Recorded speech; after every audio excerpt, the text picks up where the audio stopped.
Kenali dan hadapi penyakit tuberkulosis atau yang biasa dikenal dengan singkatan TB. Halo, kenalin, aku Arma. Mungkin banyak dari kalian yang sudah gak asing lagi dengan penyakit tuberkulosis atau TB. Tapi mungkin juga banyak dari kalian yang cuma pernah dengar namanya, tapi belum tahu apa itu TB. Oke, biar kalian gak pada penasaran, simak video ini yuk untuk lebih kenal dengan apa sih penyakit TB itu.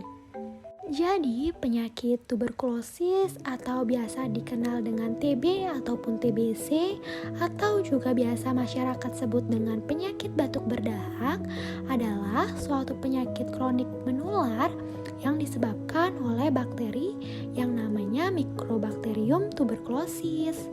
Penularan TB ini biasanya ditularkan melalui droplet atau air liur dari penderitanya ke orang lain.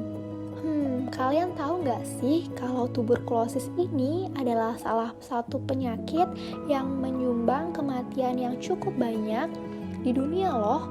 Nah, salah satu negara dengan prevalensi tuberkulosis yang cukup tinggi adalah negara kita, yaitu Indonesia. Menurut laporan WHO di tahun 2015, jumlah TB kasus baru diperkirakan ada 1 juta per tahunnya dengan 1.000 kematian per tahun. Menurut data TBC yang dipublikasikan oleh Kemenkes RI, di tahun 2022 ini terdapat sekitar 250.000 jiwa yang mengalami tuberkulosis, yang mana sebenarnya angka ini sudah mengalami penurunan dibandingkan kasus di 2021 yang lalu, yang mana kasus TB-nya mencapai 400.000 jiwa. Namun, jika dilihat-lihat, tetap saja kasus atau prevalensi tuberkulosis di Indonesia masih cukup tinggi. Nah, setelah mengetahui apa itu tuberkulosis dan juga angka kejadian tuberkulosis di Indonesia, kita juga harus tahu nih faktor resiko apa aja yang bisa menyebabkan seseorang terkena tuberkulosis. Yang pertama adalah orang yang tinggal di daerah dengan padat penduduk dengan lingkungan yang kumuh, serta orang yang tinggal di daerah pengungsian. Yang kedua adalah seseorang yang memiliki kontak erat dengan pasien yang mengalami tuberkulosis. Dan terakhir adalah orang yang bekerja dengan menggunakan bahan kimia yang beresiko untuk menimbulkan paparan infeksi pada paru. Hai semua, perkenalkan aku Diah. Di sini aku akan menjelaskan terkait penularan tuberkulosis. Tuberkulosis dapat menular dari manusia ke manusia lain melalui perciklanik atau droplet nukleus yang keluar ketika seseorang yang terinfeksi tuberkulosis paru atau tuberkulosis laring batuk, bersin atau bicara. Penularan tuberkulosis biasanya terjadi di dalam ruangan yang gelap dengan minim ventilasi, di mana perciklinik dapat bertahan di udara dalam waktu yang lebih lama. Cahaya matahari langsung dapat membunuh tuberkel bacilli dengan cepat, namun bakteri ini akan bertahan lebih lama di dalam keadaan yang gelap.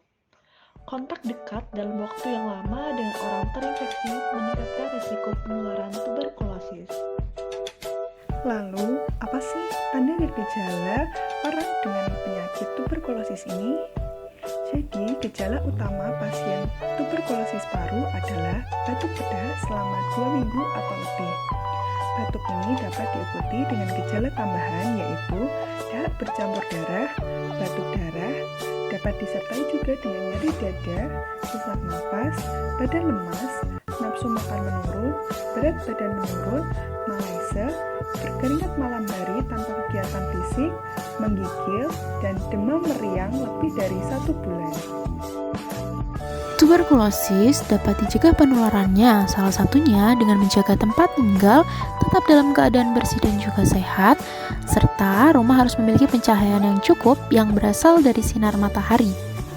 Hal tersebut merupakan upaya untuk mencegah rantai penyebaran dari tuberkulosis. Nah, di sini kita juga mau kasih tahu nih cara atau etika batuk yang benar. Yang pertama, tutup hidung dan mulut menggunakan tisu atau sapu tangan atau lengan dalam baju ketika batuk atau bersin. Kemudian, segera buang tisu yang sudah dipakai ke tempat sampah. cuci tangan menggunakan air bersih dan sabun, atau pencuci tangan berbasis alkohol sesuai dengan prosedur, serta menggunakan masker. Pencegahan rantai penyebaran tuberkulosis juga dapat dilakukan oleh pasien yang sudah terinfeksi TBC dengan cara menutup mulut dengan tangan ketika batuk atau bersin, tidak membuang dahak di sembarang tempat, tidak merokok, mencuci tangan dengan sabun setelah batuk atau bersin, tidak meludah sembarangan, dan meminum obat secara lengkap dan teratur serta tidak terputus sampai selesai pengobatan.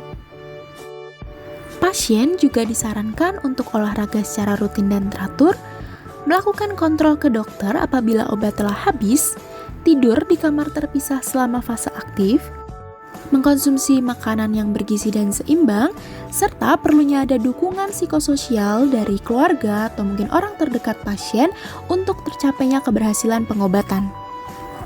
Anggota keluarga pasien juga dapat melakukan pencegahan rantai penyebaran tuberkulosis dengan melakukan vaksinasi BCG, mengkonsumsi makanan yang bergizi dan seimbang, serta memberikan edukasi kepada pasien ataupun keluarga pasien terkait dengan pentingnya keteraturan dalam mengkonsumsi obat TBC sampai dengan selesai. Untuk pengobatan TBC, seseorang yang positif tuberkulosis akan memperoleh obat TBC yang disebut dengan Kombipak atau paket FDC. Paket Kombipak ini berisi obat isoniazid, rifampicin, pirasinamid, dan etambutol, serta terkadang dapat ditambahkan dengan streptomycin. Setelah mengetahui obat-obatan yang digunakan oleh pasien tuberkulosis, sekarang kita cari tahu nih apa itu PMO. PMO atau yang biasa dikenal dengan pengawas minum obat merupakan seseorang yang dekat dengan pasien dan dengan sukarela membantu pasien tuberkulosis dalam masa pengobatan hingga sembuh. PMO biasanya adalah petugas kesehatan, tetapi bila tidak ada petugas kesehatan, PMO bisa berasal dari kader kesehatan, guru, tokoh masyarakat, atau anggota keluarga pasien. Karena obat untuk pasien tuberkulosis ini cukup banyak dan terdapat kemungkinan pasien lupa untuk minum obat, perlu adanya PMO atau pengawas minum obat yang bertugas dengan cara mengawasi pasien tuberkulosis agar mengkonsumsi obat secara teratur sampai selesai pengobatan, memberi dorongan kepada pasien agar mau berobat teratur, mengingatkan pasien untuk periksa ulang dahak pada waktu yang telah ditentukan, dan yang terakhir memberikan penyuluhan kepada anggota keluarga pasien tuberkulosis yang memiliki gejala-gejala mencurigakan tuberkulosis untuk segera memeriksakan diri ke unit pelayanan kesehatan. Sekian materi tuberkulosis yang dapat kami sampaikan. Mari bersama kita mencegah dan juga menyembuhkan tuberkulosis. Terima kasih. Jalan-jalan ke Buah Batu, sampai jumpa di lain waktu. Dah.